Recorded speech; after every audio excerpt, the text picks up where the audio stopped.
Welcome to the second of our Farm to School procurement tutorials. Put Local on Your Tray is supported by Yukon Extension, Food Corps, and the State Department of Education. Welcome back. Today we will delve into the world of geographic preferences. We hope to guide you in how you define it, how you ask for it, and how you can successfully use it to meet your farm fresh goals. In this tutorial, we will share ideas from USDA that work in writing your formal and informal requests for farm fresh products. We will also cover some of the details for meeting the USDA requirements in bid writing as they pertain to geographic preferences. And we will wrap it all up in a tidy package for you to use when developing your bids. Everything from timelines that work best and phrases and ways to analyze your requests. Geographic preferences are defined as your optimum choice for meeting your goal of farm to school. It applies to all unprocessed or minimally processed foods being considered for your program. Minimally processed foods are those which have not been fundamentally changed. For instance, peeled and cut up butternut squash or turnip, or de-stemmed green beans or shucked fresh English peas. Your district may have a definition for local already established, or you may be the one defining local for your district. Things to think about when identifying your definition of local. How far from your district do you want to consider? 5 miles? 25 miles? 125 miles? Do you want to consider only Connecticut grown as your local? Or perhaps Southern New England, or New York State and Connecticut, Rhode Island, and Massachusetts? If you are looking beyond produce, do you want to look at Maine and New Hampshire for fish, as well as potatoes and berries? So just when do you need to use geographic preference language in your solicitations? Think about the value of the purchase you are considering.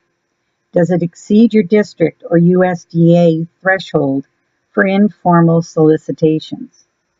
As we discussed in the first tutorial, formal invitations for bid, or an IFB, and requests for proposal, or an RFP, must be used when the amount of the purchase is expected to exceed the district limits or USDA's $150,000 threshold.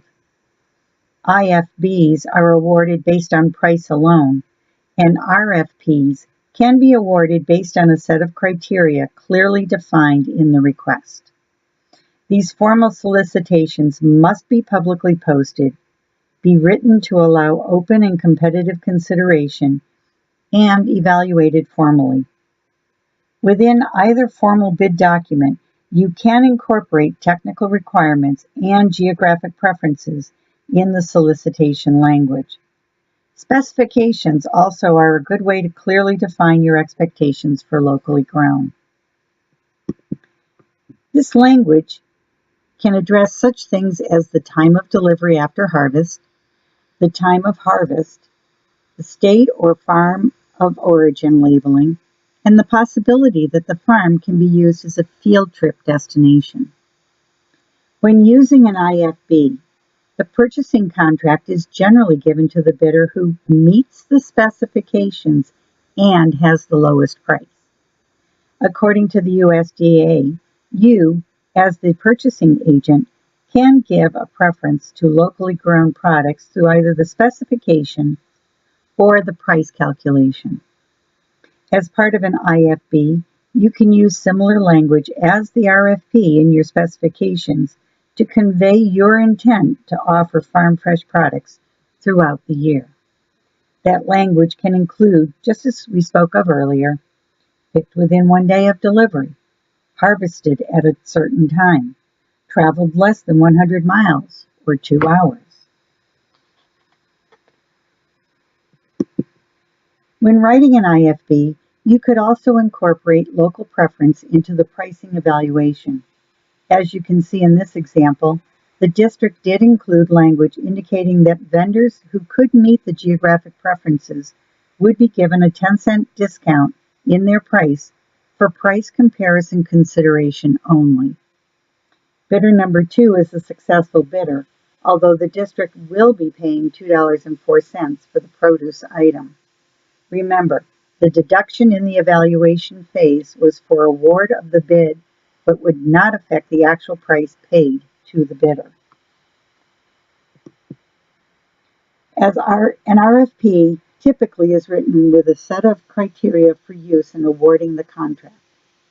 This allows the district to set a value on each criteria based on importance in awarding the bid. Criteria may include quality of product, delivery, and state or farm of origin labeling. It can also include the ability for the supplier to provide classroom visits by the farm or farm tours for groups of students or food service staff. And you could consider timing from harvest to delivery at your kitchen as a criteria. Other factors to consider for your criteria might include additional details on delivery, invoicing and payment arrangements, even the possibility that responding farmers or distributors can provide additional products. For instance, this evaluation table, you can see that the district has a strong preference toward farm fresh in the way they have set up their evaluation. Note that the largest number of points awarded are for price, as it should always be the number one criteria. But this district was able to identify which supplier would provide more locally grown product by setting additional criteria that would lean that way. Farmers and suppliers who can provide educational opportunities through classroom visits or farm tours and deliver their product within 48 hours of harvest certainly are more apt to be local producers. So consider whether your priority is to get the best price only, as in an IFB, or if your commitment to locally grown would be better served through a set of criteria in the evaluation of the request, as in an RFP. Using either method means that you are not restricted in your farm-to-school purchasing when using the formal purchasing methods, as long as you are careful in including proper language and criteria in the body of your documents. Now, let's take a look at the informal methods. When your farm fresh needs are below the threshold set by USDA and your district, or you have planned a one-time purchase of a specific farm fresh product, purchases can be in the form of an informal request for quotes from 3 vendors when at least 3 are available. If it is a one-time purchase for a specially planned menu or testing, a micro purchase allows you to engage in a single vendor or farmer to purchase as long as the total purchase is not expected to exceed $3,500, and your district allows these micro purchases to be used. In using either of these informal methods, you are able to identify the suppliers and farmers in your area to contact. Therefore, your geographic preferences are more easily met as you have more control over the origin of the foods being requested. In 3 quotes and a buy situations, it would be best to indicate to your vendors and identified farmers just what the district commitment is to serving locally grown farm fresh products. In a micro purchase, you are selecting the vendor, so geographic preference is met by your selection of that vendor. Reminders for you: these methods are used for purchases under your district's formal bid limits or the USDA threshold of $150,000. And it is recommended that in requesting multiple quotes, the information you are providing to the responding vendors and farmers must be the same, so put it in writing. Keep all requests and responses as backup documentation as well. Using an informal method comes with certain expectations as well. For instance, you will need to prove that your purchasing is allowing for open competition.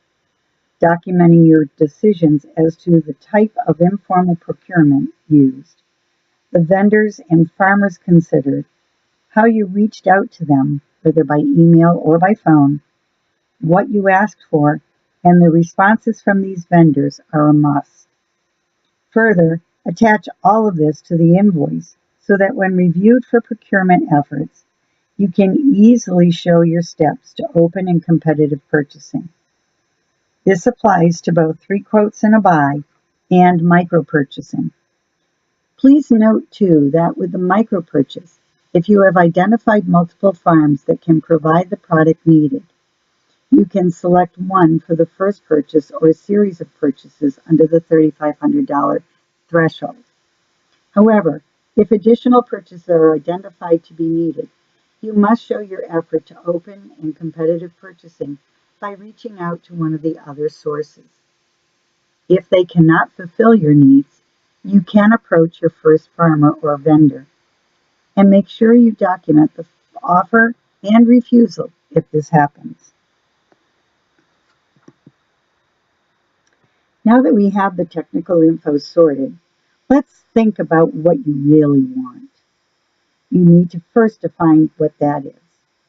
Are you willing to buy from a distributor who works with farmers directly to get the fresh produce for you? Or do you want to have that direct contact with the neighborhood farms? When using a distributor or farmers co-op, often called a hub, you can write your formal bid or request for proposal in such a way as to put the burden of finding and engaging farms for you on the successful vendor. Your solicitation would include such language as, successful vendor will seek farm fresh produce available within 24 hours of harvest on behalf of the school district. Or, perhaps, the district will expect the successful vendor to identify and source locally grown products defined as produce harvested within a 150-mile radius. You would also want to add language that requires these vendors to identify for you the percentage of their produce that will be from local sources, and indicate who the farmers are on the invoice so that you can track your use of farm fresh products. If you choose to work directly with a farmer in your neighborhood, town, or county, you would want to identify the number of months the farmer can actually provide product. Write your request for proposal clearly, defining your geographic preferences and using phrases that allow open competition, but also encourage your local farmers to submit a proposal. You may want to also determine the size of the farm, their timing for delivery based on the time between harvest and delivery, and whether the farm is willing to allow farm tours for students. We are lucky enough to live in a state with many farmers who are willing to serve us. Our lists are growing and the search continues to identify more local farmers throughout the state. How can you find a farm? Stop by your local farmers market and talk to your farmers. If they're not able to sell to you, they may know who can. Or ask your school staff and administrators where they get farm fresh products. And check out our website at Put Local on Your Tray and to the State Department of Agriculture for lists of identified farms willing to work with you. In a future tutorial on connecting with farms, we will expand on this as well as how to initiate the conversation. Apply your geographic preferences in your documents using clear language defining the radius and criteria you will apply to the analysis of your solicitations prior to award. USDA has a great informational summary on geographic preferences that can help you develop your criteria. Our procurement tab on the Put Local on Your Tray website has a link under resources for you to use to find this great fact sheet. Once your documents are written, you can contact your vendors or post your IFB or RFP publicly if you're going formally.